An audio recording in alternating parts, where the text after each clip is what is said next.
Então, professor, vou aqui dividir um pouquinho a tela só para realmente me cumprimentar, então, agora que deu as 4 horas, agradecer novamente muito a sua presença, honrosa presença com a gente. Já estamos aí aumentando o número de participantes, de pessoas que estão chegando para nos assistir. A gente tem aí colegas de várias partes do Brasil e também os nossos colegas da USP, várias pessoas presentes. Então, eu queria, antes de apresentar o professor Carlos Salles, também fazer um agradecimento a todos os nossos parceiros e colaboradores que trabalham para que o SIG aconteça mensalmente, né? Então, quero agradecer a nossa equipe do Núcleo, agradecer ao Leandro Costa, a doutora Camila Huanca, a doutora Larissa Leme, ao Leandro Costa, que trabalham, e ao Leandro Sampaio, que trabalham no grupo que nos ajuda, a professora Deise Garrido, que é nossa coordenadora adjunta no Núcleo, a ABENO, que é parceira, Associação Brasileira de Ensino Odontológico, a Universidade Federal de Campina Grande, os professores Marcos Silva e Andressa, que também recentemente se incorporaram na coordenação do nosso núcleo, a parceria do acordo de cooperação que a gente tem com a Universidade Federal do Maranhão, a UFMA, e o trabalho muito interessante, muito importante que tem sido feito pela DTED. Então, agradecer muito a vocês. Agradecer também, eu não sei se o Leandro está presente, o Leonardo, e o Leonardo, que é aluno de graduação e é de iniciação científica também, e coordena a Liga de Saúde, Educação e Tecnologia, inovação. Leonardo, me explica, era para chamar a Liga de Telesaúde, como é que ela chama mesmo? Eu às vezes faço um pouco de confusão com o nome. Ajuda a gente aí, como é que chama a liga que vocês coordenam? Você coordena? Ah, você está só com fone de ouvido, né? Tá. Inovação, Tecnologia e Saúde, eu acho. Inovação, Tecnologia e Saúde, perfeito. O Marco Antônio está com a gente. Marco, você quer falar algumas palavras? Eu vou apresentar o professor Carlos Salles e passo para você, Andressa, se quiserem colocar alguma coisa, e aí a gente já passa para o professor Carlos falar desse tema tão interessante que ele trouxe para falar com a gente hoje, né? Então, dizer para vocês que o professor Carlos Salles, Carlos de Salles Soares Neto, ele é professor associado da Universidade Federal do Maranhão, atuando como coordenador tecnológico da DTED, né? A DTED é a superintendência, ou é a diretoria de tecnologia na educação da Universidade Federal do Maranhão, né? Que coordena a área de tecnologia de toda a universidade, né? Ele também coordena os laboratórios de telemídia do Maranhão e o Laboratório de Sistemas de Web Avançados. É pesquisador associado do Laboratório de Telemídia também da PUC-Rio, foi coordenador da Comissão Especial de Sistemas Multimídia e Web da Sociedade Brasileira de Computação, gestão 2015-2016, e atualmente é membro do seu comitê gestor. Então, é uma imensa honra, né, a gente poder ter, assim, tão próximo, né, professor Carlos Salles com a gente. Professor Carlos Salles, muitíssimo obrigado. Vou passar rapidamente para o professor Marcos Silva e para a professora Andressa, se quiserem também, em nome da coordenação do SIG, falar algumas palavras também.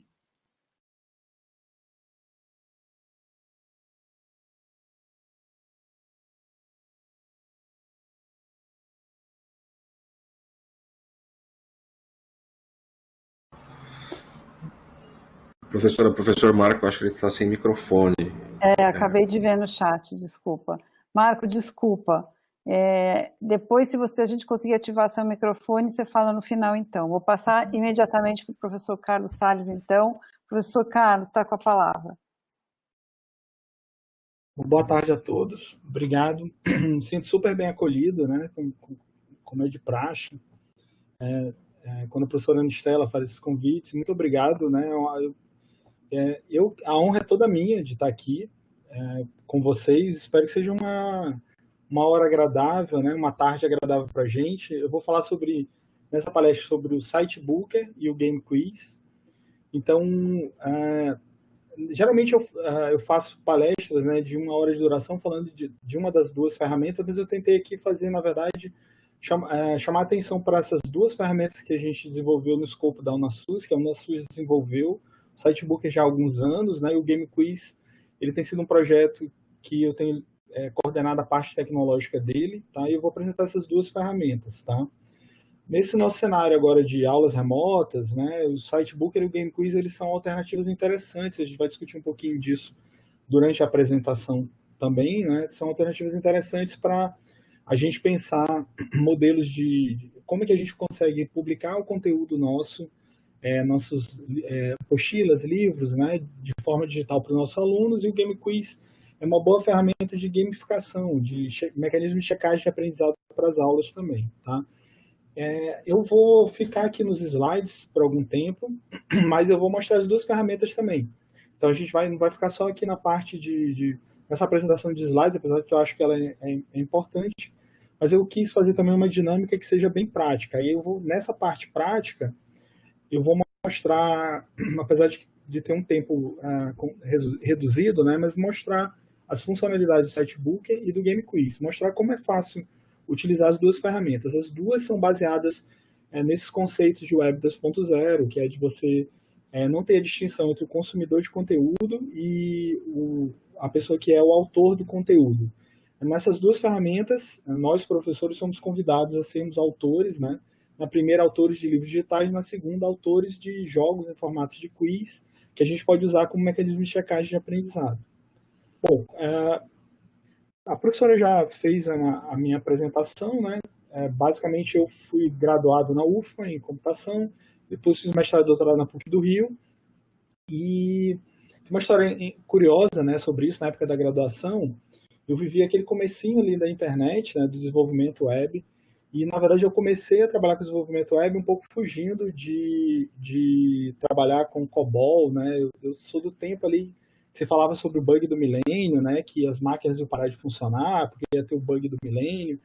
E, naquela época, eu trabalhava em um CPD de banco, e aí tinha muito foco em programação COBOL, né? Programação de mainframe. E aí, nessa época também começou a nascer esse negócio de internet, né? E aí eu odiava programar mainframe, e acho que por sorte do destino, eu comecei a trabalhar com desenvolvimento web. E dali para frente, foi um caminho sem volta, né? Há algum tempo depois, voltei para a academia, isso foi durante a graduação, depois fiz mestrado e doutorado no Rio, e sempre trabalhando em sistemas multimídia web. Atualmente, a gente, na UFMA, tem um doutorado em parceria com a FPI, que a gente trabalha com mineração de dados educacionais.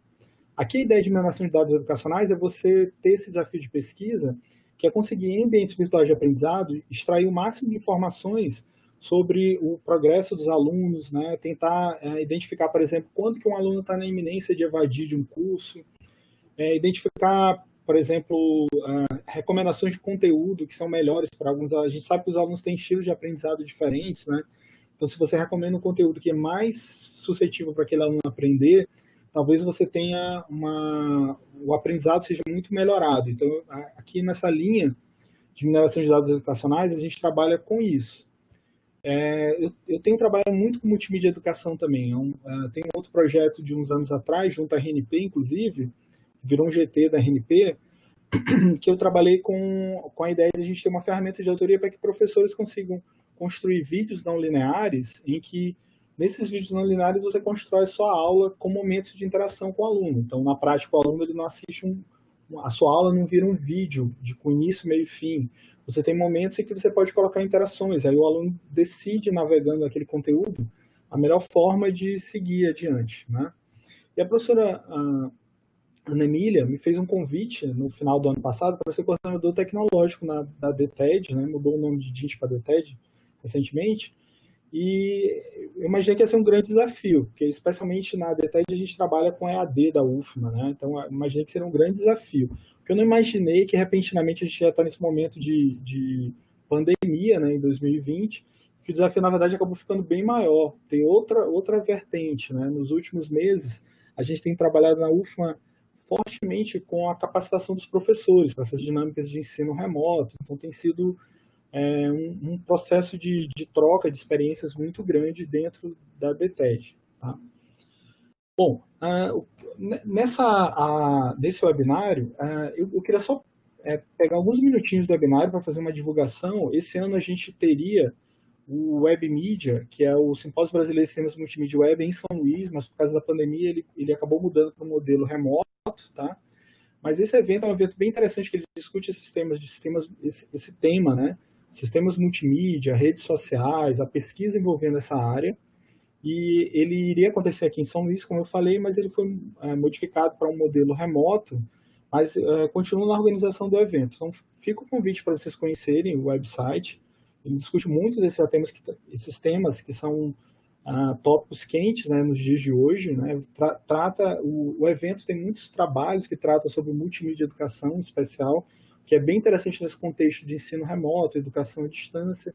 Então, esse é um espaço de divulgação de trabalhos que é interessante também de conhecer. Okay? Bom, nessa webinário, eu vou dividir ele em 3 partes. Né? Vou falar primeiro do Sitebooker, aí depois vou vestir outro chapéu e falar do app do Game Quiz, e no final tem um espaço para a gente... vou deixar um espaço para a gente poder discutir, né? Tem um espaço livre para discussão ao final. Ok? Em relação ao Sitebooker, né? O Sitebooker qual é o conceito da ferramenta? O Sitebooker é um portal web em que autores de livros, né, podem criar livros em formato EPUB, tá? Ou seja, podem criar livros digitais nesse formato EPUB. Então, antes de chegar no Sitebooker, na verdade é bom fazer uma certa contextualização sobre a criação de livros digitais, né? Todos nós conhecemos livros digitais, essa discussão em torno do livro, né? Do livro, que acho que eu não vou chamar de analógico, assim, como cientista da computação, dá vontade de chamar o livro tradicional de livro analógico, né? Mas o livro, apenas livro, e o livro digital, a gente tem essa discussão e diferença entre as duas coisas, tá? E é interessante a gente pensar em como é que é a representação desse livro em formato digital, tá? Então, antes de falar de Sitebooker, fazer um pouco de contextualização nesse sentido, de falar mais sobre livros digitais, e especialmente falar sobre um formato que é o formato EPUB, tá? Então, quando a gente pensa, por exemplo, em criar slides, né, a gente cria arquivos em formato PPT. Quando a gente vai criar um documento, a gente gera arquivos em formato DOC, ou ODT, né, se a gente usa software livre. Quando a gente pensa em criar livros digitais, a gente pensa no formato EPUB. O formato EPUB vem da sigla de publicação eletrônica. Então, o que é o EPUB na prática? É um formato padrão que foi concebido para a gente preparar livros digitais. Da mesma forma que a gente tem o formato PDF, a gente tem diversos formato HTML, que é para formatação de texto, para criar páginas na internet, a gente tem um formato EPUB, que é um formato que foi pensado especificamente no contexto de livros digitais. De pegar o livro, né, o livro convencional, e transpor esse livro convencional para um formato digital. Então, o formato EPUB é o formato de arquivo padrão que foi feito pensando nisso. É importante falar que é um formato padrão, porque isso remete na gente o conhecimento de que ele também é um formato aberto. Então, qualquer pessoa pode livremente criar, por exemplo, um software que lê um arquivo nesse formato EPUB e depois exibe esse livro para o usuário final. É um livro aberto, ele não tem royalties para fazer isso. Então, é um formato aberto e padrão especificamente focado nisso. O Sitebooker, na prática, o que eu vou mostrar aqui daqui a pouco para vocês, é uma ferramenta para criar arquivos nesse formato EPUB. Então, pensando de outra forma, a nossa ferramenta de criar livros é uma ferramenta que gera arquivos nesse formato EPUB. Tá? E é importante conhecer um pouquinho do formato EPUB para também entender as decisões de projeto, né, o design que está por trás da ferramenta Sitebooker. Tá? Bom, quando a gente pensa em EPUB, a gente está falando dessas livrarias convencionais, né? Essas livrarias online que a gente tem, todas essas que eu estou mostrando aqui para vocês, elas têm arquivos nesse formato EPUB. O formato EPUB é um formato leve, né? E é por isso que a maioria dessas livrarias utiliza esse formato. E ele tem umas vantagens importantes. Primeiro, o fato de ser responsivo. O formato EPUB, o que significa isso? Significa que um documento criado nesse formato EPUB, ele é facilmente adaptativo para diversos dispositivos. Então, aquele mesmo livro que eu fiz uma única vez, que foi pensado uma única vez, o conteúdo dele foi escrito uma única vez, ele responsivamente consegue se adaptar para a tela do celular, ou você consegue ler aquele conteúdo no seu tablet, ou você consegue ler aquele conteúdo no seu computador, numa tela maior. Então ele tem esse aspecto responsivo. E ele é pensado para o suporte a múltiplos dispositivos também. Então ele já é pensado, o formato desde o nascimento, para atender esse aspecto de responsividade. É um ponto também importante desse formato. Ele é bom para ler em dispositivos diferentes. Inclusive, ele tem leitores, né, que são os e-readers, né, que são dispositivos, no próximo slide eu vou até mostrá-los, né, são dispositivos que são feitos exatamente com esse foco, de mostrar arquivos nesse formato EPUB, mostrar livros digitais, tá? Os EPUBs são interativos também, então você consegue escrever no seu documento EPUB links, por exemplo. Então a gente consegue fazer uma leitura, um documento que tenha um livro digital, por exemplo, que tenha links para outras páginas, para outros conteúdos e assim por diante, tá? E outro aspecto que é muito importante quando a gente fala do EPUB e compara, por exemplo, com o formato PDF, por exemplo, é a questão de ser leve. O formato EPUB ele foi criado, especialmente o EPUB 2, que eu já vou falar mais dele, ele foi pensado primariamente, né, com esse foco em ser leve.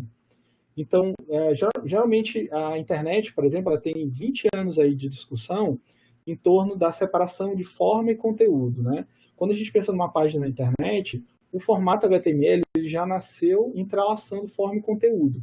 Então, quando a gente cria uma página na internet, por exemplo, nessa página a gente tem formatação de texto, negrito, itálico, sublinhado, esse tipo de informação, o HTML ele carrega, ao mesmo tempo, a informação de conteúdo, ou seja, o texto propriamente dito da sua página, mas também essas informações de formatação de texto. Isso tudo está entrelaçado, está enrolado, tudo junto. O que dificulta, por exemplo, você implementar ferramentas, máquinas de busca, ou outro tipo de mecanismo que atente para o conteúdo. O EPUB ele já nasceu separando o conteúdo da forma. Então, quando a gente gera um documento no formato EPUB, cabe ao leitor a decisão de como ele quer ler aquele livro. A gente torna isso independente, livre, né? Então, o autor ele pode querer ler o livro, ele pode preferir ler o livro com uma fonte maior, com uma fonte menor. Ele pode modificar o tipo da fonte que ele vai ler aquele conteúdo, né? E aí o formato EPUB ele não carrega também, ele é leve, porque ele não carrega dentro dele muitas informações de diagramação, quando comparado, por exemplo, ao formato PDF. O que é bem importante quando a gente está falando de ler esse livro em dispositivos com pouco poder de processamento, tá? Outro aspecto é o fato de poder ser lido offline. O arquivo pode ser lido offline, né? Você não tem informações que obrigam você a estar online para ler. Claro, você tem que fazer o download do arquivo EPUB. Uma vez feito o download, né, você tem que estar online para fazer o download, mas depois disso você não precisa estar online, tem internet para poder consumir aquele conteúdo. Isso é bom para a interação com nossos alunos, porque a gente pode criar um livro digital nesse formato, disponibilizar no nosso sistema acadêmico, por exemplo, e aí o aluno baixa aquele livro uma vez só e aí consegue ter acesso àquele conteúdo sem precisar necessariamente ter internet o tempo todo, para poder consumir aquele conteúdo, tá? E, como eu falei, esse aspecto de ser leve tem muito a ver com o tipo de dispositivo que a gente vai ler esse livro. Quando a gente fala de livros digitais, a gente está falando de dispositivos que são feitos com esse foco de leitura de livro, né? Então, por exemplo, quando a gente compara um dispositivo como o Kindle, de um celular, um tablet, né? A gente se pergunta, para que eu vou comprar um Kindle se eu tenho um celular, um tablet? Então, a resposta está no fato de que, na verdade, esse é um dispositivo que foi feito com um domínio específico. Ele foi feito com um foco. O foco dele é ser um leitor de livros. Então, ergonomicamente, ele foi pensado com esse foco. Então, a tela do Kindle, por exemplo, ela não reflete. Isso significa que você consegue ler um Kindle à luz do sol, por exemplo. Isso não atrapalha o seu processo de leitura.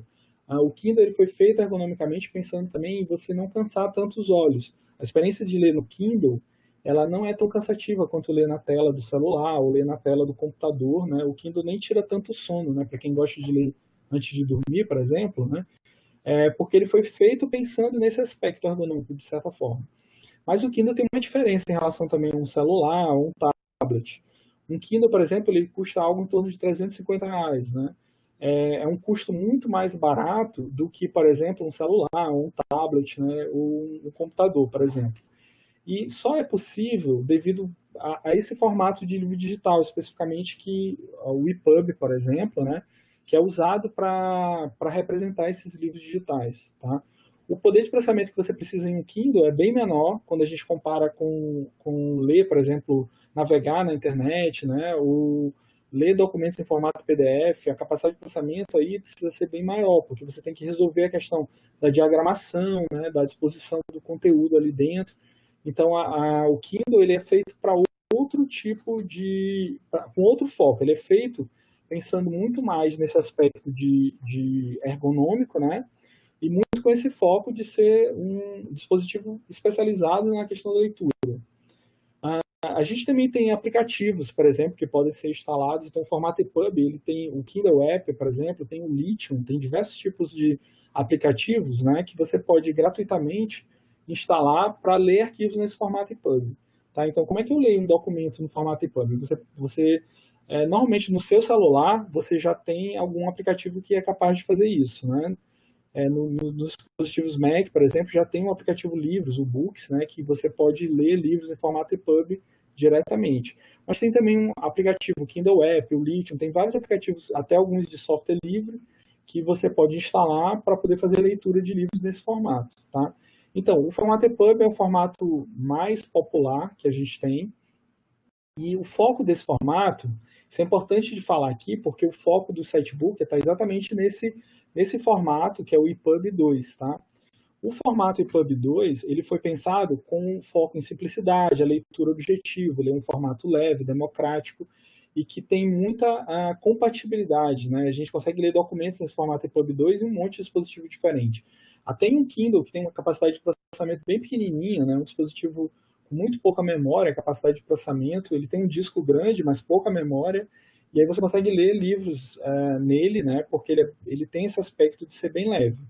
Quando a gente pensa no EPUB 2, acho que a melhor forma, ao invés de entrar muito no aspecto tecnológico, mas a melhor forma de a gente pensar é assim, o formato EPUB 2 é a ideia de você trazer a experiência do livro, o livro analógico, né, como eu brinquei mais cedo, trazer o livro convencional para dentro do formato digital. Então, ele tem só esse foco.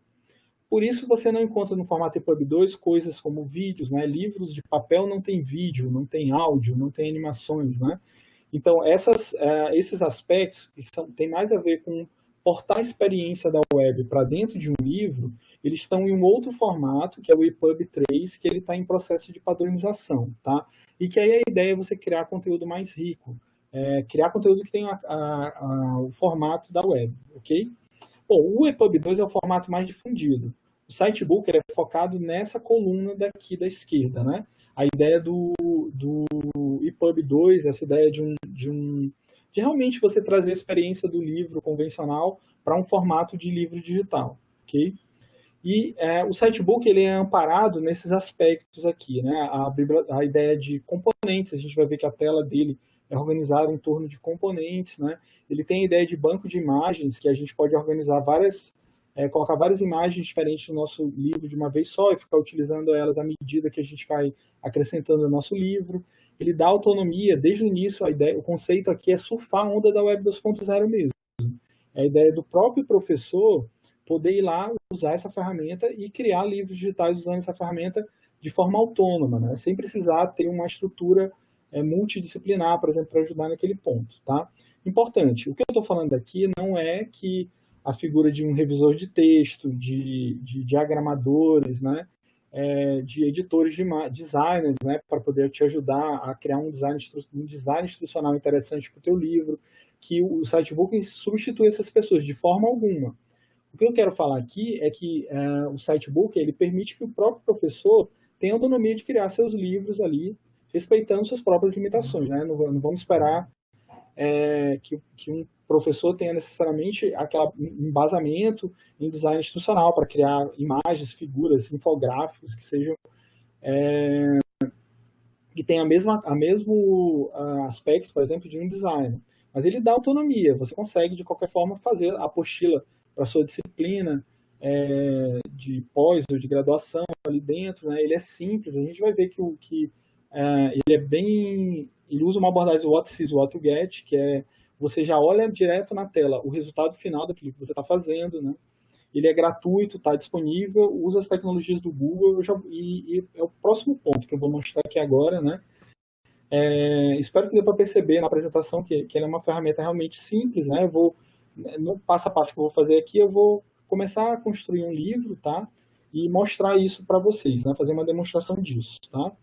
O Sitebook, ele está hospedado nessa página, tá? Que é uma página da UnaSUS, né? Que é sitebook.com.br, essa página aqui. E ele, como eu falei, ele usa as tecnologias do Google. Então, quando você clica em acessar, ele utiliza o teu login do Google, né? Para poder identificar quem é o usuário atual, tá? Aqui, para essa webinário, então, eu vou mostrar para vocês a construção de um livro, né, do início, tá? Nenhuma obra de arte que eu vou fazer aqui, vou fazer uma coisa bem, bem simples, mas mais para exemplificar mesmo as funcionalidades que a gente pode fazer aqui no Sitebook, tá? Eu acabei de criar um livro, né? Então, cliquei lá para criar um livro novo, a gente tem um documento de projeto novo aqui, e logo de cara a gente entra na tela principal aqui do Sitebook. Essa tela principal, ela já, quando a gente começa um novo livro, né, ele já vem com 2 capítulos aqui aparecendo à esquerda, tá? E aí antes de começar a mexer aqui nas coisas, né, eu vou dar uma geral sobre os elementos dessa interface. Aqui no alto, a primeira coisa que a gente tem é o nome do nosso livro, tá? Então aqui eu vou colocar, por exemplo, meu treinamento. Esse é o nome que a gente dá para o livro. Aqui essa aqui é a barra de ícones que a gente tem na ferramenta, tá? Nessa barra de ícones a gente pode acrescentar novos capítulos. Aqui no caso eu vou criar um 3º capítulo para esse livro que a gente está fazendo aqui. A gente tem a opção de exportar. No final a gente pode baixar esse arquivo no formato EPUB. Tem os elementos pré-textuais que a gente pode colocar ficha catalográfica, ISBN, assim por diante, tá? E aqui ao centro, esses ícones, eles permitem que eu mude a visualização. Então, eu posso, clicando nesses botões, olhar a responsividade do livro que eu estou criando. Eu posso clicar aqui para olhar como é que ficaria esse livro na tela do celular, como é que ficaria na tela de um tablet, ou como é que ficaria na tela de um computador, tá? Então, aqui a gente pode ver a adaptação desse livro para diferentes formatos aí. Ok? No meu exemplo aqui, eu vou criar criar um livro, na verdade, mostrar os elementos ali da direita, tá? Então, o meu livro vai ter 3 capítulos. Introdução, vou colocar aqui desenvolvimento. E o processo sempre com essa dinâmica, what sees, what get. Então, tudo que eu estou editando aqui já é o resultado final. Uma coisa também interessante é entender que o Sitebook, ele usa a tecnologia de nuvem, né? Então, o que eu estou fazendo aqui está hospedado no próprio site do Sitebook, na minha conta no site do Sitebook. Isso significa que eu não preciso ficar toda hora salvando, por exemplo, as mudanças que eu estou fazendo. O próprio Sitebook já fica salvando toda a alteração que eu faço. E todas as mudanças que eu faço, elas ficam no meu arquivo de projeto. Todos os meus livros, eles ficam aqui na minha área de projetos, né? Esse aqui é o livro atual que a gente está trabalhando. E eu não preciso me preocupar em ficar salvando toda hora aquele documento, tá? Então, aqui eu criei um livro com 3 capítulos, tá? O processo de construindo o livro é baseado na ideia de componentes. Então, aqui à direita, a gente tem os componentes do Sitebook, os de texto e o multimídia. Nos de texto, o processo é muito intuitivo aqui, de experiência de usuário. Você vem com o mouse aqui, clica no componente que você quer adicionar. No caso, eu vou colocar um texto, então eu clico, arrasto, e já aparece para mim, aqui eu posso editar ou copiar e colar o texto na minha introdução. Eu posso acrescentar múltiplos parágrafos que eu quiser aqui, né? E editar, por exemplo...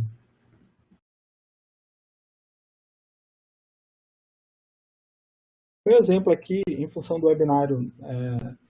Em função do webinário ter seu tempo, né, limitado, eu não vou colocar um exemplo muito grande, mas você pode colocar aqui tantos parágrafos quanto seja o teu capítulo, né, na prática. A gente pode editar o conteúdo desse texto, então eu poderia, por exemplo, escolher uma fonte maior aqui para trabalhar. Detalhe, importante de explicar é que essa fonte, o tamanho de fonte que eu escolho, é a sugestão padrão que o meu leitor de livro vai ter, o e-reader, né? Por exemplo, o meu Kindle vai ter na hora que eu estiver lendo esse livro digital. Mas eu, como leitor do livro, o usuário final, o leitor, ele, na verdade, na tela do Kindle, ele pode escolher, ou na tela do aplicativo leitor que ele está usando, ele pode mudar, né? Ele pode aumentar ou diminuir o tamanho dessa fonte de acordo com as preferências dele, tá? Então, isso é importante também de ter em mente. Quando a gente trabalha com formato PDF, por exemplo, isso é fechado. O PDF, ele carrega a fonte que você utiliza, qual é a fonte e o tamanho da fonte que você está utilizando. Em um formato como o EPUB, isso é deixado livre, porque o usuário final ele tem a liberdade de modificar isso de acordo com as preferências próprias dele, tá? Aqui eu posso fazer o padrão, né? Negrito, itálico, sublinhado. Eu posso colocar taxado, as opções padrões de formatação, tá? A gente pode criar links para páginas também. Então, por exemplo, aqui eu vou colocar um link para a página da UFMA, né, por exemplo, ok? E a gente pode, além de acrescentar texto nos nossos livros, a gente pode usar também citações, né? E aí, quando eu acrescento citações, eu posso colocar nessa citação alguma referência bibliográfica, e aí, para isso, a gente segue as regras que a gente está habituado, a BNT, por exemplo, a definição de referências, tá? O que é interessante é que essas referências bibliográficas que eu adiciono aqui, elas já vão aparecer no final do meu livro em um capítulo final, digamos assim, que é o capítulo de referências bibliográficas. Então, a própria ferramenta já monta tanto o sumário, que a gente não está olhando aqui, né, o sumário, mas a ferramenta, na hora que você gera o livro digital, no final, ela já gera um sumário, e no final gera as referências bibliográficas também, que são essas referências que eu vou acrescentando aqui enquanto eu estou produzindo o livro, tá? Bom, a gente pode também subdividir o livro em seções, né, em subseções, e percebam que a ideia aqui da interface é realmente que a gente vai alternando, né? Por exemplo, eu coloquei um título, coloquei um texto, aí coloquei um texto, e a gente vai alternando isso, porque no fluxo de leitura de um livro em formato EPUB, você vai intercalando esses elementos, texto, imagem, citações, né? Eles vão aparecendo um embaixo do outro. Isso, de certa forma, é uma limitação de diagramação quando a gente compara com o PDF. Por exemplo, no PDF, eu poderia colocar, sei lá, uma imagem no lugar que eu quisesse da minha página, né? Quando a gente lê num Kindle, no formato de livro digital, padrão, a gente é como se fosse uma barra de rolagem vertical que a gente vai seguindo ali. Então, a gente não tem essas liberdades de diagramação maiores que normalmente a gente tem em outros formatos que não o formato EPUB, tá? E o Sitebook, ele vai nessa mesma linha. Então, aqui eu estou criando subtítulos, né? No caso aqui, eu estou criando algo com... Aqui é como se fosse a minha seção 2.1. Aqui é como se fosse minha seção 2.2. Na prática, quando eu exportar esse livro, né, esses títulos de seção que eu acabei de colocar, eles vão aparecer no sumário para mim. Então, a importância de subdividir aqui, usar esse elemento título, é para que eu possa subdividir o livro lá em seções, tá, quando eu estiver fazendo, ok? Bom, então com isso eu já mostrei esses três componentes aqui de texto, né, que é o título, texto e citações, e a gente também tem um suporte a imagens, tá? Então, quando eu quero acrescentar imagens ao meu livro digital, basta que eu arraste aqui a imagem para a tela, tá? E eu posso também aqui com duplo clique, né, escolher, eu deixei aqui pronto 4 figuras, né, para exemplificar. Eu posso, por exemplo, botar numa pasta, organizar as imagens que eu botei no meu livro. No meu exemplo aqui, eu peguei 4 imagens de um site de imagens, livros de direitos autorais, né? E criei aqui a minha biblioteca de imagens. Então, agora fica mais fácil de eu acrescentar as imagens que eu quiser para o meu livro. É só dar um duplo clique no lugar que eu coloco, aquela imagem vai aparecer, eu posso redimensionar se eu quiser, né? Perceba que quando eu redimensiono, a operação não é instantânea, né? A imagem vai piscar por algum tempo, faz sentido, porque a gente está, como eu expliquei antes, a gente está trabalhando na nuvem, né? Então, essa informação que eu estou fazendo aqui, ela não está armazenada no meu computador, ela está armazenada na nuvem, né? No site do Sitebook, tá? E aí é legal porque o teu projeto fica armazenado lá, não tem muito risco de você esquecer de salvar, alguma coisa do tipo, tá? Bom, aqui eu vou colocar mais imagens, então o processo, agora que eu já criei a minha biblioteca de imagem, é ainda mais fácil, porque basta que eu escolha aqui a imagem que eu quero e acrescento aquela imagem no livro, tá? Bom, eu posso também aqui acrescentar elementos pretextuais no meu livro, é o que eu vou fazer aqui agora, então eu vou explorar essa parte de elementos pretextuais, tá? Os elementos pretextuais aqui é como se fossem novos capítulos que aparecem aqui ao início. Eu posso, por exemplo, mudar a contracapa do meu livro. Então, por exemplo, eu vou utilizar, digamos, essa imagem aqui como contracapa. Daí eu posso modificar.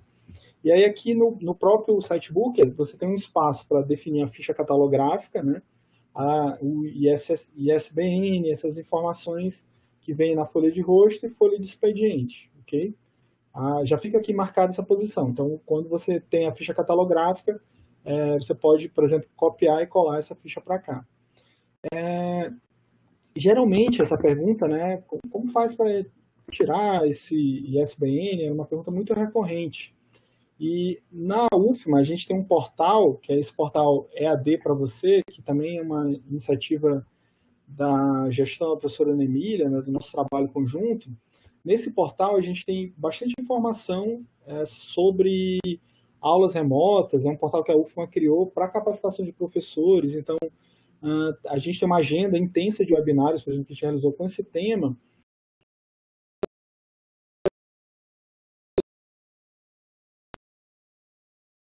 Sobre essa ferramenta Sitebooker, tá? Aí nesse site, aqui nesse portal, a gente tem informações de como fazer o livro digital. No caso aqui tem informações de como tirar o ISBN pela editora da UFMA. Nas suas universidades o processo deve ser simples como esse aqui, né? Aqui tem um infográfico explicativo, mas é um contato com a editora da universidade. Então, o processo para criar o ISBN não é um processo muito demorado, muito complicado. Aqui explica como se faz isso com a EdUFMA, com a editora da UFMA, tá?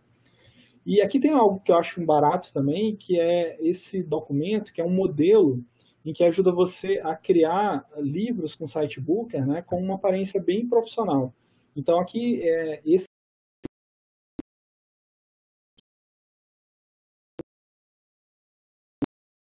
chat, tá? Para todos na sala. E eu acho esse documento, eu mandei o link para a página do Sitebooker direto, tá? E aqui tem essas informações disponíveis. Eu acho barato esse modelo porque ele traz informações simples, que é para você dar uma aparência bem profissional, né? A organização que você deve dar para o seu livro, questões aqui de identidade visual, como construir bons infográficos, né? A questão da escolha aqui a escolha também do esquema de cores e assim por diante, ok? Bom, no final a gente pode exportar aquele projeto que a gente criou e quando a gente exporta aquele projeto ele vira um arquivo nesse formato EPUB, tá? Eu vou abrir aqui meu aplicativo Books para mostrar o resultado da nossa obra de arte que a gente criou aqui agora, né?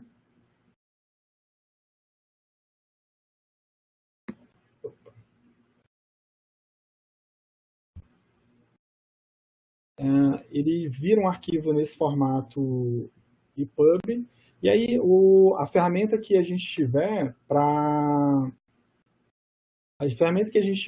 a leitura daquele livro, né, o app ele vai abrir aquele livro e como eu falei antes, né, aqui aparecem os elementos pretextuais, o sumário ele é automaticamente inserido, ele é clicável também, a gente pode navegar direto para onde a gente quiser, né, nosso livro não tem muito conteúdo, eu coloquei só umas imagens e texto, e aquela referência que eu acrescentei também ela aparece ao final aqui do documento. E como eu expliquei antes, né, o formato EPUB ele dá essa liberdade para mim, eu posso mudar a fundo claro com letra escura, eu posso fazer o contrário, eu posso escolher a fonte que eu prefiro, isso vai inclusive variar o número de páginas aqui do livro, né?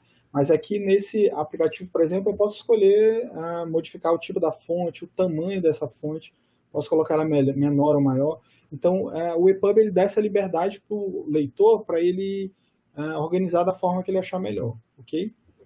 Bom, o Sitebooker é esse site, esse portal, que dá essa liberdade para poder, que permite, né, que você crie seu próprio livro, tá?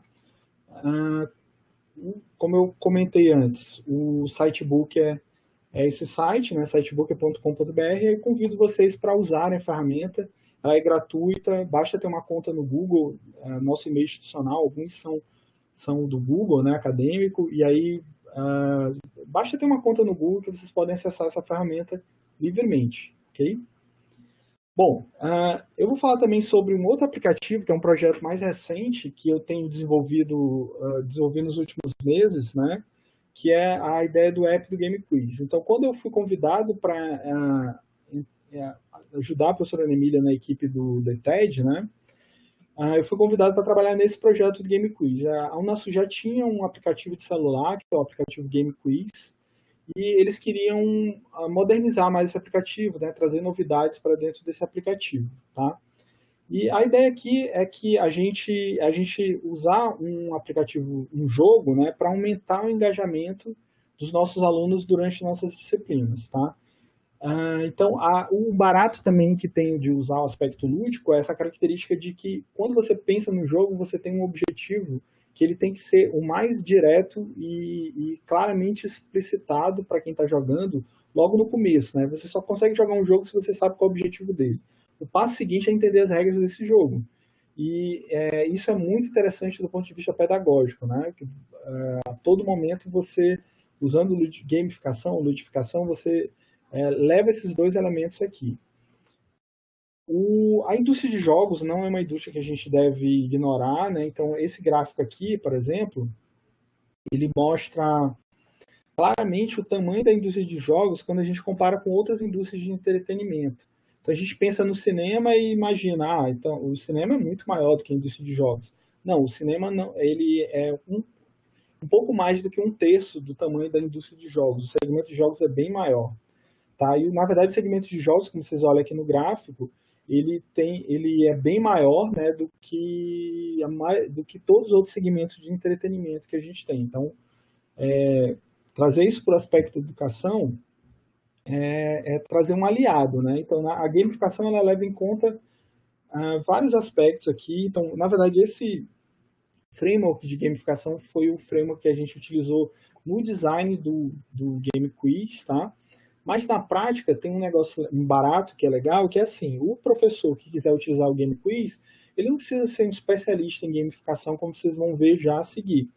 A ideia é que o professor que quer usar o Game Quiz, ele já vai se utilizar desse arsenal de elementos de gamificação que estão contidos dentro do Game Quiz para aumentar a experiência da sua disciplina, para aperfeiçoar o processo de checagem de aprendizado, por exemplo, da sua disciplina e assim por diante. Então, gamificação tem a ver com metas, aprendizado, habilidade,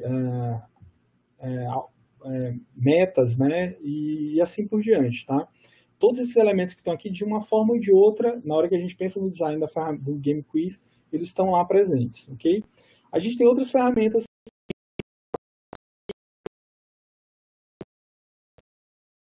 por exemplo, aí, por que mais uma ferramenta, né, de quiz? É porque, na verdade, aqui o Game Quiz, ele fornece uma experiência um pouco mais detalhada, ele tem mais elementos de gamificação, né, e tem uma experiência bem mais detalhada nesse aspecto de gamificação. Ele é um jogo por completo, ele tem um foco muito grande nesse aspecto de jogo, o que difere das outras ferramentas que a gente viu, tá? Ele está disponível no Google Play, então acho que se procurar por Game Quiz 2.0, Game Quiz Unasul, você vai encontrar ele no Google Play. Está disponível para fazer o download, instalar, ele é gratuito também. É uma contrapartida da Unasus, né? Os projetos da Unasus para a comunidade, então ele está disponível gratuito. E nesse projeto tem outro, geralmente a Unasul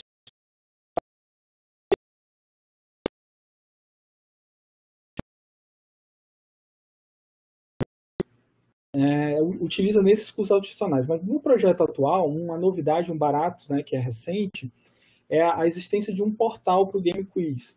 Então, de novo, surfando aquela ideia da Web 2.0, o que a gente idealizou aqui foi o seguinte: a gente vai ter agora um site, né, que permita que o professor crie o seu próprio quiz, tá? Então, eu vou mostrar essas duas coisas aqui.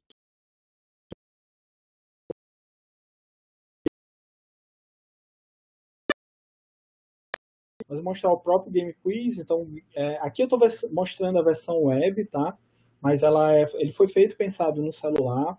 A gente está no processo de autorização da versão para o iOS, né? Mas a gente já tem disponível a versão no Android.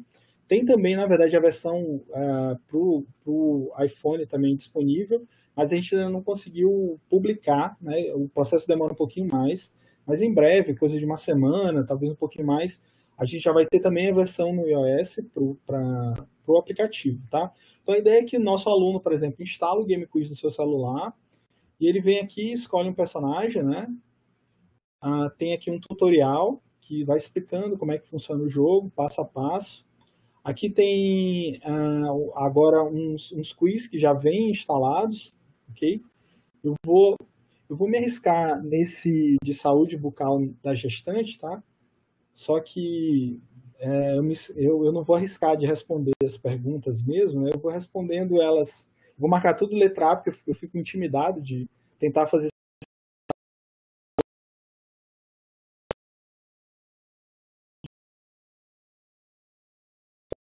No jogo você tem várias ajudas aqui diferentes, é uma experiência, como se estivesse um programa de auditório, e aí você tem um tempo que vai aparecendo aqui à direita, à esquerda, né? E aí quando você responde errado, o jogo te dá um feedback imediato, te diz qual seria a resposta certa ali, e dá um feedback em relação àquela resposta que você marcou, tá? Além disso, né, alguma aqui eu vou ter que acertar. Além disso, você tem algumas ajudas. Então, por exemplo, essa pergunta aqui eu acho que eu vou ter que pensar mais. Então, eu posso clicar na pausa e o relógio não vai mais me incomodar. Eu posso pensar o tempo que eu quiser, marcar a opção que eu queira aqui, tá? Tem outra ajuda que você pode eliminar 2 questões. Eu ainda estou com esperança de acertar pelo menos uma. E você pode pedir uma dica, por exemplo, e aí ele dá um feedback aqui para te ajudar a escolher a resposta correta, tá?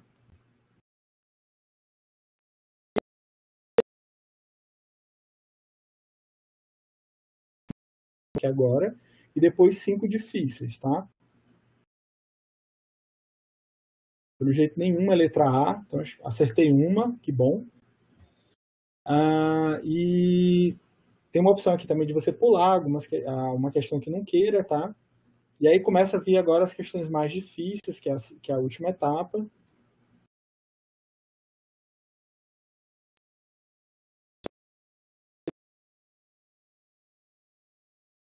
De EAD dentro do Moodle, aí já foi aplicado o TRI. Então, o motivo de ter escolhido aquelas primeiras questões como fáceis, médias, na verdade, por trás está se aplicando teoria de resposta ao item, né? Então, esse quiz, na verdade, é todo bem elaborado aqui. No final, eu tenho um feedback, né, como eu mostrei, com todas as respostas que eu dei. Ele me dá ali uma avaliação de como eu me saí. Ele compara também o meu resultado com a última que eu peguei, tá? Então, ele faz a minha própria comparação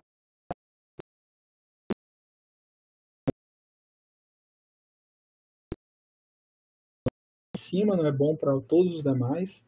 E aí ele dá um feedback para cada uma das perguntas. Aqui o aluno ele tem um tempo para poder acompanhar cada uma das respostas que ele deu, reforçar o conhecimento que ele teve, tá?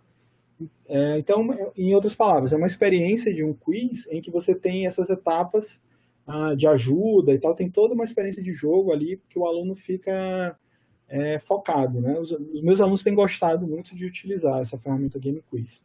Então, isso aqui é o conteúdo que o aluno tem acesso. Então, o aluno nosso, ele vai instalar o aplicativo no celular, por exemplo.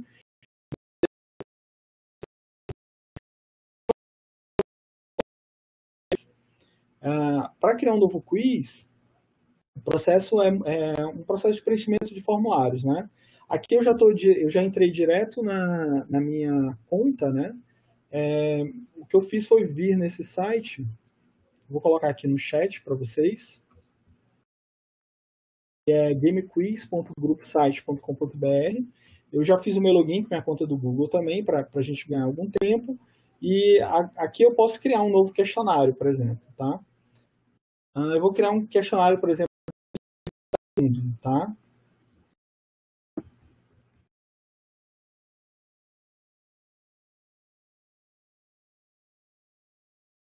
E o processo de criar um quiz aqui, ele é bem...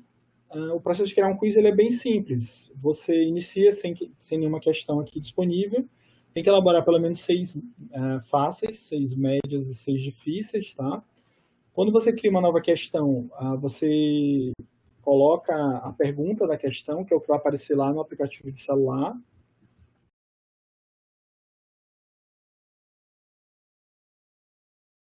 Coloca uma dica, né? Se o usuário pedir aquela dica, é isso que vai aparecer na tela para ele. E aí você pode colocar aqui as alternativas, né? Eu vou fazer algo pedagogicamente ruim, eu vou colocar certo e errado no feedback. O melhor é que você coloque um feedback mais bem estruturado. É só por uma questão de tempo mesmo. Você vai cadastrar a pergunta na prática, a dica, que é o que aparece quando o usuário pede ali. Aí eu vou cadastrar as 4 alternativas, A, B, C, D. Para cada alternativa, a alternativa é o texto que aparece lá na hora que o usuário está jogando, e o feedback é o que vai aparecer se o usuário clicar naquela opção, né? Aqui, vou botar... Luiz...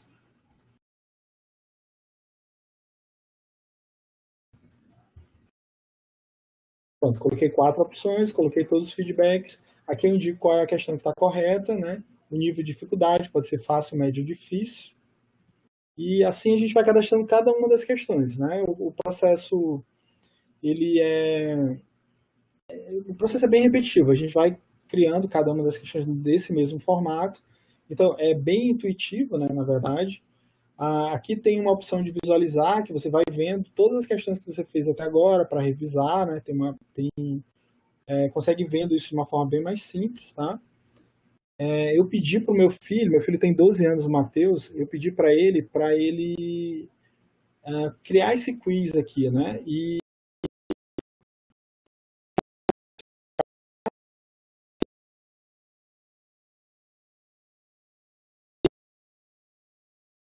pela internet, uns países aqui bem difíceis, e criar um quiz, né? O processo realmente é simples de fazer, é sempre esse processo de preenchimento de formulário, com essa dinâmica de colocar perguntas e respostas até o final, tá? Uma vez que as perguntas estão aqui, o próprio sistema do Game Quiz, ele vai selecionar essas questões nos níveis de dificuldade. Primeiro as fáceis, depois médias e depois difíceis. Uma experiência de jogo sempre são 5 questões de cada uma, né? Aqui na elaboração você tem que fazer pelo menos 6 de cada. O Game Quiz, por exemplo, se você cadastrar 20 questões fáceis, ele vai selecionar entre as 20, 5 delas aleatoriamente, né, para oferecer para...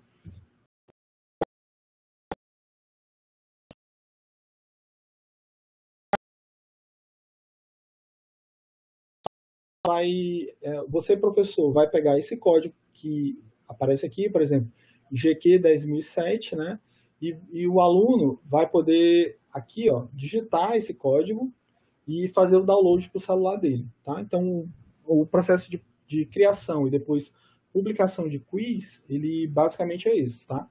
O professor aqui cria o formulário, clica no botão publicar, aí aparece para ele aqui um código, tá? E depois esse código vocês podem jogar. Esse código aqui especificamente, se vocês, durante a apresentação, baixaram o Game Quiz no celular, vocês podem digitar esse código aqui e vão poder baixar esse jogo das capitais do mundo também, tá? Ele é bem desafiador, aliás, esse quiz aqui. As últimas, o nível difícil mesmo, é bem difícil mesmo. Algumas capitais são até...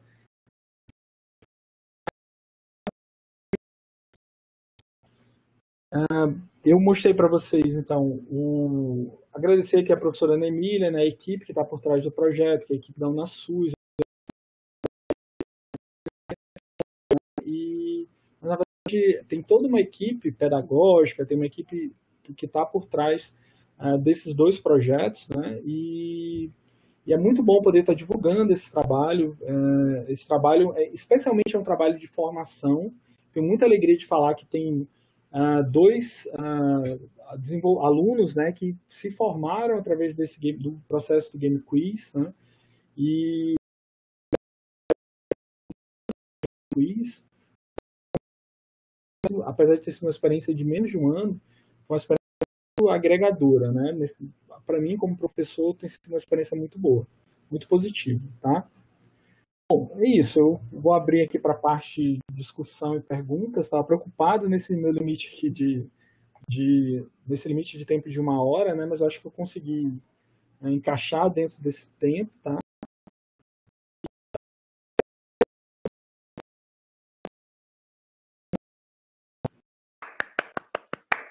Excelente. Parabéns. Incrível. E tá meu áudio aqui.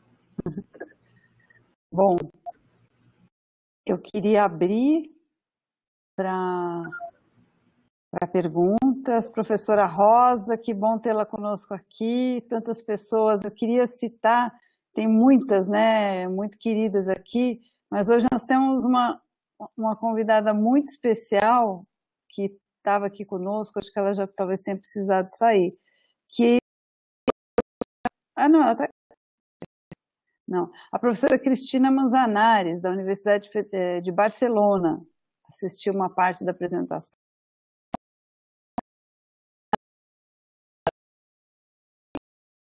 A professora Cristina está conosco? Não, acho que saiu. Também a Carmen, que é uma colega do Peru, então você vê que a sua apresentação hoje foi internacional, né? Professor Cássius, da Universidade Federal do Paraná, professora Denise Fonseca, da Unimes, enfim. A professora Cristina Manzanares se manifestou aqui, não sei se ela está com... Está aí, professora Cristina, quer colocar alguma coisa? Está aqui, achei ela, acho que ela está só com... Ela está sem áudio, ela está só ouvindo. Nossa, uma honra a sua presença aqui conosco hoje. Bom, muitos colegas queridos, gente, muito obrigado pelas presenças. Alguém gostaria de fazer uma colocação, perguntas? Não sei se o professor Marco ou a professora Andresa estão com áudio, eles trabalharam bastante com... A Andresa trabalhou muito com games na Universidade de Birmingham, está aqui com a gente também, e o professor Marcos, na verdade, com vídeos, né? Então, eles têm um trabalho muito bacana também, acho que devem ter se interessado pela apresentação, mas é incrível, enquanto não chega... Professora Cristina, se você sair e entrar de novo, eu acho que você consegue ativar o microfone. O que eu ia te perguntar é o seguinte, comparando esse Game Quiz, que me parece, ele tem uma certa semelhança, me parece, assim, porque eu não entendo, eu espero, desculpa se eu estiver cometendo alguma gafe, com o Kahoot, né? Ele é mais ou menos nessa linha do Kahoot, ele permite você trabalhar de forma assíncrona, por exemplo, para você desenvolver provas para os alunos, e aí como é que você consegue acessar para corrigir, ter relatórios, como é que trabalha? Isso, exatamente, ele é muito parecido com o Kahoot. O Kahoot é uma ferramenta genérica, né, para construção de quiz, e tem uma dinâmica de pontuação também, de ranqueamento. A gente também tem uma dinâmica de pontuação diferente do Kahoot. Geralmente o Kahoot pontua 1000 pontos por questão, aí dependendo do tempo que demora para você responder a questão corretamente, você pontua, ele tem uma dinâmica própria de gamificação. No caso do Game Quiz, né, eu não estou no projeto desde o começo. A professora Ana Emília me convidou para o projeto no final do ano, meados do ano passado, e na verdade o que eu fiz foi trabalhar a versão que já existia, 1.0, para uma nova versão 2.0. E aí nessa nova versão a gente teve muito foco em dar ao Game Quiz algumas características diferentes de outras ferramentas, né? Diferente do Kahoot, ele tem uma gamificação restrita, tem as ajudas. O Kahoot é uma ferramenta que funciona melhor para você trabalhar síncrono, né? Síncrona, isso, com a turma. Já ele trabalha melhor de forma assíncrona, ele tem um foco maior no assíncrono, né? Uhum, a gente está sobre esse aspecto de relatórios para o professor.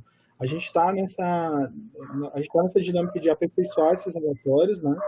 Hoje o professor consegue disponibilizar o jogo, só que um ponto que é interessante é a competitividade.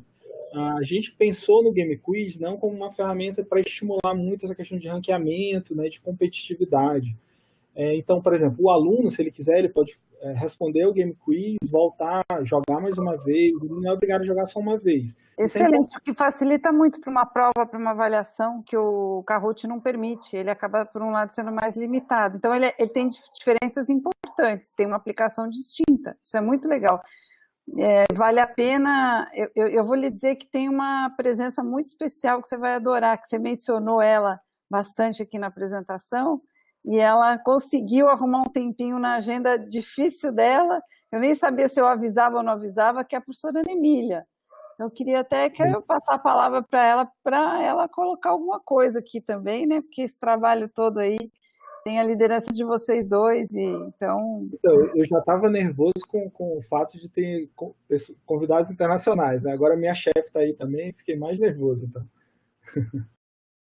Imagina, eu estava aqui me deliciando aí com sua apresentação, professor Carlos. Você sempre nos representa muito bem e para nós da DTED, da UNASUS UFMA, é uma honra poder contar com um profissional do seu quilate, um professor do seu quilate à frente, né, da DTED na parte da tecnologia, e muitas das coisas que nós estamos fazendo, tem muita coisa aí por vir, sempre sentar e planejar, né?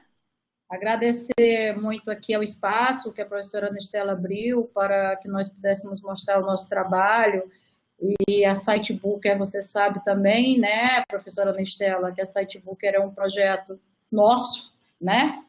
Nós trabalhamos juntas já nesse projeto, também com a participação da professora Deise, que está aqui. Então, é um projeto que já nasceu bem lá atrás, já teve várias versões, e agora o foco, por conta da pandemia, foi na versão EPUB, a extensão EPUB, para democratizar mesmo o conhecimento e facilitar essa democratização para alunos que têm tanta limitação com o pacote de dados. Então, não adiantaria um professor estar compartilhando arquivos pesados, né? Teria que ser um arquivo que qualquer celular pudesse ler, independente de pacote de dados, só no primeiro momento que ele precisaria daquilo. Mas, professora Nestela, a senhora também sabe, você também sabe, que nós temos a versão da Sitebooker que possibilita a criação de livros animados, né? Então, muito em breve, esta outra versão também voltará a ser disponibilizada, só que bem melhor do que na versão anterior, dos e-books animados quando nós disponibilizávamos, mas realmente agora foi uma opção em razão da pandemia, mas muito em breve, inclusive se quiserem, nós nos colocamos à disposição, e aí, professor Salles, você já está convidado, se a professora Nestela achar que pertinente, para voltar e apresentar a outra versão, né, a versão da Sitebooker que possibilita que você crie não em EPUB, mas num arquivo com animação gráfica, né? O próprio EPUB 3 já não pegou tanto como se esperava, né? Então, talvez não... Então, não é bem o EPUB 3, tá? É uma versão que vai poder realmente criar o livro animado de forma bem bacana, de forma mais aprimorada do que nós já tínhamos anteriormente. E isso você sabe, porque você faz parte da nossa equipe, né, professora Mistério e professora Deise, que eu agradeço demais. Então é isso, nós estaremos sempre à disposição, sempre, né? Nós temos muita honra de ter a parceria com a Telesaúde da USP, com a professora que é encabeçada pela professora Nestela, e que tem a Deise também, um braço aí super importante, a professora Deise também. Muito obrigada, professora Nestela, e muito obrigada a todos que estiveram aqui prestigiando. Hoje eu digo obrigada também, professora Nestela, porque, afinal de contas, foi a UNASUS UFMA, né, que é o trabalho da UNASUS UFMA que nós estávamos aqui apresentando. Perfeito, maravilha, parabéns, muito obrigada pela presença. Você viu que nós tivemos até a professora Cristina Manzanares presente aqui hoje? Não, esse...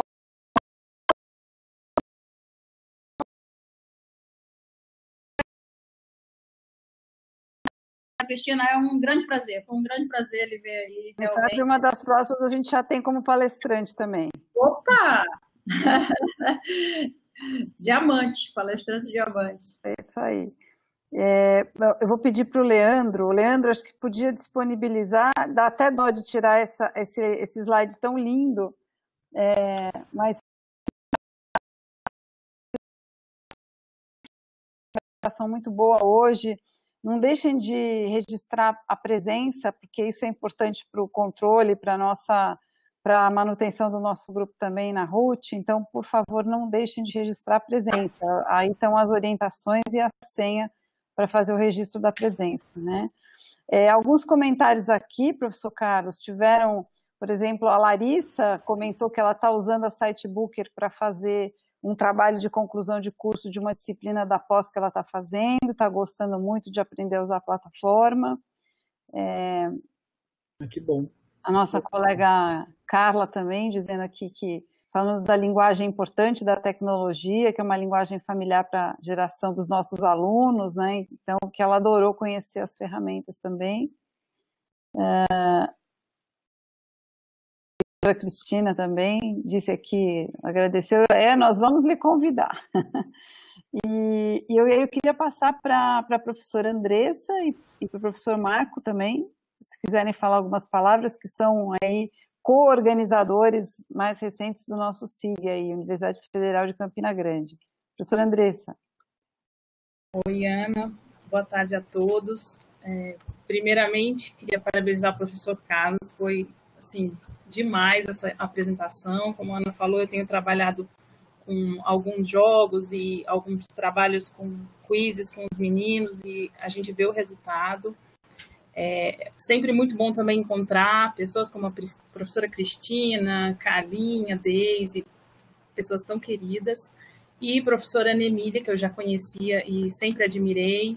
Há algum tempo atrás eu tinha conversado com ela dos trabalhos que eu estava tendo lá em Birmingham, e já falei, inclusive, para os meus alunos, porque eles sabem o trabalho diferenciado que tem a professora Ana Emília com o trabalho no Maranhão, com a parte da democratização, que é tão importante também, desses materiais, do site, de tudo mais.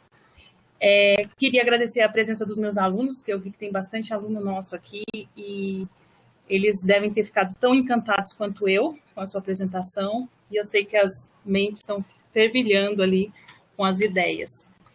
Eu queria perguntar duas coisas, basicamente. Uma, você já falou um pouquinho, que foi essa parte da análise do professor com relação aos dados do quiz, né? Que a gente sempre gosta de ter análise de questões dos alunos, e aí você falou que vocês estão finalizando essa parte. E uma outra coisa era com relação ao aluno poder jogar apenas no aplicativo do celular, ou ele tem a possibilidade de jogar no PC também?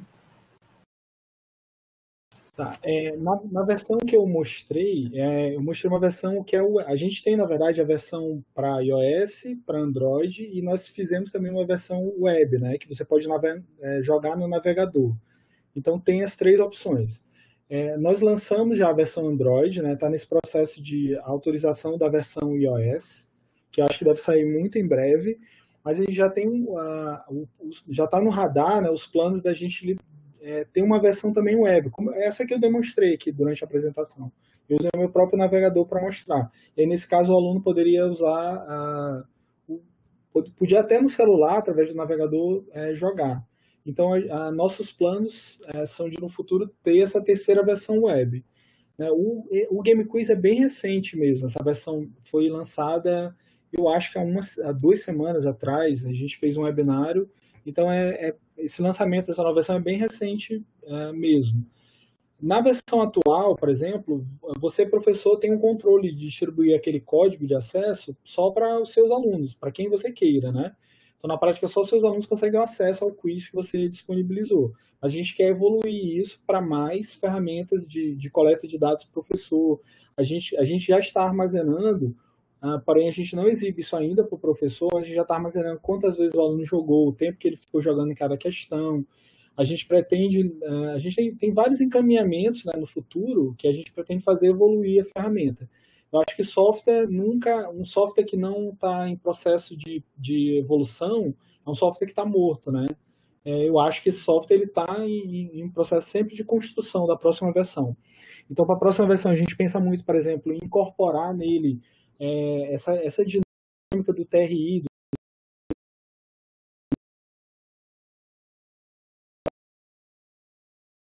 fácil, médio e difícil. A gente quer fazer com que o próprio sistema faça essa categorização. A gente quer ter a possibilidade do professor criar o conceito de turma, né? Ele fala assim, olha, eu quero que esse meu quiz aqui ele seja privado. Então, eu só quero que esse grupo de e-mails aqui, por exemplo, esse grupo de usuários aqui, possam ter acesso ao meu quiz. Então, a gente está pensando em incorporar essas novas funcionalidades, especialmente o que muito interessa para a gente é como que a gente vai, naquela parte web lá, apresentar isso de uma forma bem amigável para o professor, fazer relatórios, fazer painéis, né, que a gente chama de dashboards, painéis de controle, que mostra essa informação de um jeito bacana para o professor. Né? A gente acredita que a forma que os quiz são construídos são bem simples, né? É um processo de preenchimento de formulário. Então, a gente quer que a informação daquele quiz também, as estatísticas, os dados sobre o uso daquele quiz, eles sejam apresentados também de uma forma bem simples. Então, isso está no nosso radar. Pra gente, eu acho que esse é o ponto de evolução, na minha opinião, dessa ferramenta, né? É ir para esse caminho de dar mais subsídios de informação ao professor. Ok? Obrigada. Acho que esclarece bastante coisa que a gente vai pensando para o futuro.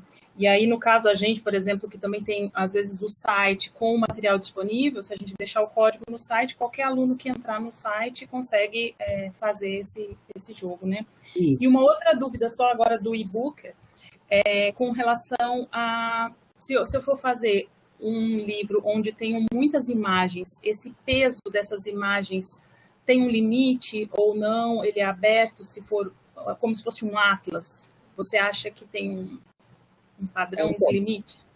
Tá. O Sitebook, eu fiz um treinamento do Sitebook. Eu tenho uma pequena historinha para contar que é bem legal sobre essa tua pergunta. A gente fez um treinamento na UFMA, né, do Sitebook para vários professores. A gente fez vários treinamentos capacitando os professores no Sitebook. E teve uma professora da odontologia mesmo, do departamento de odontologia, que resolveu colocar, eu acho que tinha quase 100 fotos, né? Ela fez um material que tinha muita imagem, então ela tinha muitas fotos de dentes, né? Nesse material que ela preparou, e no final tinha quase 200 fotos, o arquivo final, a somatório de tamanho dessas fotos estava dando 70 mega, alguma coisa desse tipo. E o que acontece? Quando você tem um documento desse tamanho, não sei se vocês perceberam, na hora que eu cliquei no botão exportar, né, a nuvem começa a exportar o arquivo, gerar o arquivo EPUB para mim. Óbvio, num arquivo de 70 MB, isso demora mais, porque ali eu vou fazer o download de um arquivo de 70 MB, o servidor vai processar aquilo tudo para poder gerar o arquivo, mas a gente tem esse estudo de caso, pelo menos, né, que mostra até onde a gente consegue escalar. Então, pelo menos um livro eu tenho conhecimento de que tem mais de quase 100 e poucas fotos e quase 70 MB de tamanho. Então, não tem o limite prático ali, né? Esse limite teu de conexão com a internet, né? O tamanho máximo de arquivos você consegue fazer o download ali. Há um limite prático ali. A gente ainda não conseguiu alcançar, mas pelo menos eu posso garantir que um livro de 100 fotos, já foi criado um livro com 100 imagens, pelo menos, e que tem 70 MB de tamanho, tá? Quanto mais imagens você coloca, maior o EPUB vai ficar, obviamente, né? O arquivo vai ficando maior, e aí disponibilizar esse arquivo fica mais difícil, né? Quanto mais imagens tem ali. Mas a ferramenta em si não tem essa limitação, não tem uma limitação definida ali de tamanho, tá? A gente não estabeleceu uma cota, né, para esses tamanhos de imagem. Ok? Obrigada, professor. Mais uma vez, parabéns. Obrigada pela sua apresentação. Obrigada, Ana Emília, Ana Estela. Foi demais, adorei. Obrigada, Andressa. Muito obrigada. Tem uma pergunta do professor Cássius. Cássius, você está com áudio? Você consegue fazer? Deixa eu ver. Acho que está sem áudio. A pergunta do... A pergunta do professor Cássius é a seguinte: se você acha que o trabalho fazer um trabalho na Sitebooker pode ser similar ao exercício de escrita colaborativa que se faz numa wiki? Tá. Excelente pergunta, Cássio, também. As perguntas da Andressa, a pergunta do Cássio também é excelente. Você, no Sitebook, por exemplo, eu poderia ter organizado da seguinte forma: eu poderia criar uma conta no Google, né, e disponibilizar essa conta para 4, 5 pessoas. Imagina, por exemplo, que eu vou definir um trabalho na minha disciplina e é um trabalho em equipe, né? Os alunos têm que escrever, por exemplo, uma apostila sobre um determinado assunto. Então, esses alunos poderiam criar uma conta gratuita no Gmail, por exemplo, criar uma conta no Google e compartilhar a senha de acesso a essa conta entre eles 4, né? E com esse usuário, eles poderiam acessar o Sitebook e fazer isso colaborativamente. O Sitebook, o Sitebook permitiria que eles assim construíssem cada um capítulo ali ao mesmo tempo. Em relação a essas ferramentas sofisticadas de colaborativas, né, o Sitebook ele vai gerar dificuldade se eles estiverem editando ao mesmo tempo a mesma caixa de texto, por exemplo, né? Aí isso poderia gerar uma dificuldade de acesso ali. Por exemplo, os dois estão editando ao mesmo tempo a caixa de texto, mas essa é uma solução que dá para trabalhar colaborativamente, não colaborativamente sincronizadamente. Mas eles poderiam criar uma conta e compartilhar entre si e várias pessoas trabalharem na confecção de um livro ali paralelamente, tá? Cada um capítulo, por exemplo, daria para fazer isso. Tá, por exemplo, que é um suporte parecido com o de Wiki, né? Não é o suporte, por exemplo, do editor do Google, por exemplo, que o editor do Google ele permite que as pessoas editem o documento, tenham a mesma versão do documento e editem sincronizadamente. No caso do Sitebook, é a mesma dinâmica de Wiki, não de edição síncrona, tá? Ok, Cássio? Perfeito. Acho que o professor Marco Antônio Silva gostaria de fazer algumas perguntas. Professor Marco. Oi, Ana. Oi, todo mundo. Boa tarde para vocês. Carlos, parabéns pela sua apresentação. Muito bom mesmo. E é muito gostoso ver que a gente tem gente tão boa trabalhando na Federal do Maranhão. A gente conhecia já a professora Ana Milha e agora sabendo que você já está junto na equipe. Esse mês passado a gente mandou um projeto para fazer uma capacitação com o pessoal do SUS aqui da Paraíba. E eu estava comentando com a Andresa, a gente precisa visitar a Ana Emília para ver a experiência do NaSUS. Aí agora, sabendo que você está junto, a gente vai ter que ir de qualquer jeito. E eu tenho algumas coisas que eu estava pensando enquanto você estava fazendo a sua apresentação. Uma vez publicado o livro, que você fez a exportação do material, eu consigo reeditar esse material ou não? Sim. Sempre que você clica no botão de exportar do projeto, ele baixa a versão atual. Se você depois editar, fizer uma nova versão, pode exportar novamente. E baixar novamente a nova versão. Assim, quando você exporta o arquivo, ele gera um EPUB que baixa no seu computador, você pode compartilhar e assim por diante.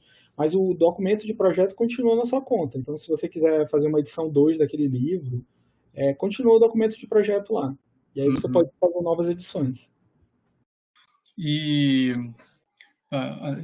estava pensando no tamanho das figuras também. Você disse que estão testando ainda a capacidade. Legal, é super interessante. Também estava precisando utilizar alguma coisa com muitas figuras. O que eu estava preocupado não, o que eu queria saber é assim, no momento que a gente faz a criação, que publica, ele sai com alguma licença padrão, com a Creative Commons ou algum subtipo dela, ou é a gente que vai determinar isso? Você que determina. O uso do Sitebook, né, é livre, mas você que determina mesmo. Como vai, no final ele gera um arquivo EPUB e você determina a licença que vai escolher. O formato não obriga o Sitebook não obriga você a ter uma licença obrigatoriamente Creative Commons, né? Não faz essa obrigação, tá? Em relação a esse aspecto de imagens, né, que eu acho que isso é importante para vocês, né? Por exemplo, quanto maior é a resolução da imagem, né, o tamanho daquela imagem, maior vai ficar no final aquele arquivo EPUB. Por exemplo, é importante entender que quando você acrescenta uma imagem no seu livro, na verdade o que você está fazendo na prática? Você está fazendo um upload daquela imagem que está no seu computador para o serviço do Sitebook, né? é aquele momento lá que eu mostrei, que é a biblioteca de imagens, que a gente faz o upload naquela hora. Então, imagens maiores, elas vão demorar mais tempo para fazer o upload, é a implicação que a gente vai ter de ter imagens maiores. E depois, na hora de editar também, se você quiser redimensionar alguma coisa, demora um pouco mais, porque a imagem é maior. Mas não tem uma limitação prática, não precisa usar imagens de baixa resolução, não precisa ter essa preocupação. Essa preocupação é importante se você estiver preocupado em gerar um EPUB num tamanho de arquivo pequeno, né? Porque todas essas imagens que você vai adicionando, elas vão... esse arquivo EPUB, na verdade, ele vai comprimir todas essas imagens dentro do arquivo, né? Essas imagens ficam guardadas dentro do arquivo. Então, quanto mais imagens usa, maior vai ficar aquele tamanho de arquivo. O que eventualmente não tem muita implicação. Por exemplo, um arquivo de 70 MB, uma conexão de 100 MB, você baixa rapidinho, em alguns segundos, né? Que é o caso do maior livro que eu estava me referindo agora há pouco. É um livro grande, tem 100 figuras diferentes. Não tem uma implicação muito grande, mas tem que entender, quanto maior a resolução, mais vai ser essa dificuldade de fazer o upload, né? E, às vezes, por exemplo, outro ponto também para falar sobre isso. Se, por exemplo, o aluno vai consumir aquilo no celular, não adianta colocar uma resolução muito alta, porque no final, na tela do celular menor, aquilo não vai ter lá muito impacto na qualidade da imagem, né? Eventualmente, tá? E é outro ponto também a considerar. E você sugeriria quantos DPI, então, Carlos? Geralmente, quando você trabalha com as imagens, por exemplo, e coloca em doc, como que você usa? Essas imagens... É porque vocês trabalham com imagens, né, que tem esse... Percebe que eu não costumo... Na computação, eu não costumo trabalhar com imagens que exigem, né, alta DPI. E tem que ter muita... Quando a gente vai mandar os trabalhos para publicação, por exemplo, a gente trabalha com 300 DPIs, mas é bastante, né? Para um livro, para você usar normalmente, assim, eu acho que pode ser um pouco menos. Mas eu também, minha experiência em trabalhar produzindo material para celular é pequena, né? Com imagem estática, entendeu? Mas eu vou fazer uns testes. Eu posso só fazer uma observaçãozinha, Marcos. Primeiramente, professor Marcos, um grande prazer realmente estar aqui contando com a sua colaboração, né? Sempre com perguntas também super pertinentes. E só para colaborar, tá, professor Carlos? Em relação às figuras, no próprio FAQ e no próprio e-book, que estão disponibilizados lá no link aqui em cima, onde o professor Carlos Salles disponibilizou, lá tem várias orientações nesse sentido, né? Qual deve ser a resolução da imagem para não perder qualidade, né? E, ao mesmo tempo, não ficar pesada. Então, tem tudo isso lá, no FAQ. Legal. Isso aí, professor Carlos. Muito bom. Muito obrigado. Aí eu estava pensando também no aplicativo de jogos. Existe um limite de jogos por conta? Ou a gente pode criar quantos a gente tiver vontade? Não, a gente não... Eu sei que várias dessas ferramentas educacionais, né, eles limitam, né? Você, às vezes, só consegue trabalhar com 3 no máximo. A gente não criou esse limite, não. A ferramenta realmente é gratuita, ela tem esse foco, e aí não tem esse limite de quantidade de quiz que você pode criar, tá? E os usuários, os meninos que estiverem jogando, eles têm que estar logados ou eles podem jogar como visitantes também? Não, é assim, por exemplo, quando você baixa o aplicativo, ele já vem com alguns quiz, que são alguns quiz da área de saúde, feitos pela UNASUS. E aí, na hora, ele precisa estar na internet só na hora de fazer o download de um novo quiz. Então, por exemplo, suponha que na sua disciplina você criou um quiz novo. Aí, quando você cria o quiz, ele gera aquele código, né, aquele número, GQ, aí tem um número, e aí esse número você informa para a tua turma. O aluno ele só precisa estar logado na internet na hora de fazer o download do quiz. E aí, quando ele faz o download do quiz, ele tem que ter internet, aí ele baixa esse quiz para o celular dele, e a gente, enquanto ele está utilizando, a gente, no celular, guarda essas informações de uso dele. E aí, novamente, quando ele tiver internet, a gente salva essas informações de uso. Essa estatística de quantas questões ele acertou, quanto tempo ele ficou em cada questão, esse tipo de informação. Então, o aluno só precisa de internet mesmo para baixar um novo quiz. Quando ele precisa baixar um novo quiz, né? Mas ele pode jogar offline no resto do tempo. E você falou que vocês estão acumulando esses dados. Existe alguma já, né, previsão, ou se já existe alguma forma de você exportar esses resultados para uma outra plataforma, por exemplo, o Moodle? Então, é exato a linha do que a gente. É a linha, a professora Emília está sabendo disso em primeira mão, mas é a linha do que a gente está, eu tenho trabalhado com a minha equipe de desenvolvimento, né? Da gente tem um formato de exportação. A gente vai exportar no próprio site do portal, o professor pode, por exemplo, baixar as estatísticas de uso. Aí a gente está pensando em exportar em um formato CSV, que aí fica fácil depois que é tipo uma planilha, né? Formato de planilha. Que aí depois fica possível de usar essa informação no Moodle e em outros ambientes diferentes. Tá? Por exemplo, você pode usar essa informação no Excel para poder gerar gráficos de uso ali no próprio Excel. Tá? A gente está pensando nisso, sim. Muito bom. Eu estou pensando em algumas coisas aqui. Eu acredito que a Andresa, a Deise e a Ana também estão pensando, porque a gente fez uma proposta, um trabalho com o pessoal de Birmingham no ano passado, e uma das dúvidas que eles tinham era essa, né? Na hora de você baixar o aplicativo no seu celular que eles estivessem usando, como é que a gente ia coletar esses dados de uso? Né? Se vocês estão conseguindo trabalhar desse jeito, isso aí vai facilitar demais. A gente salva essas informações localmente no celular, é um arquivo JSON, e a gente salva localmente no celular, mas a gente não obriga ele a estar conectado. Percebe que, por exemplo, eventualmente, se o aluno não tiver, a gente não obriga ele a estar com a internet para poder jogar. Esses dados, então, a gente não coleta necessariamente na hora que ele jogou.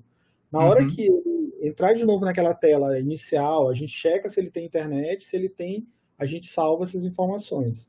Então, o que acontece? A gente faz essa coleta, acho que o termo, a gente faz a coleta suave, né? Que é independente da obrigatoriedade dele ter internet. Eu não sei como é que é a tradução exata desse termo, acho que é coleta suave mesmo. A gente coleta os dados de forma que ele não precisa, obriga ele a ter internet na hora. Então, por exemplo, na hora que ele for fazer o download de novo quiz, a gente sabe que ele está com internet. Então, naquela tela, a gente faz o upload dessas informações. Quando a gente fala de coleta de dados, né, já gera um alerta, né? Está coletando dados sobre os usuários.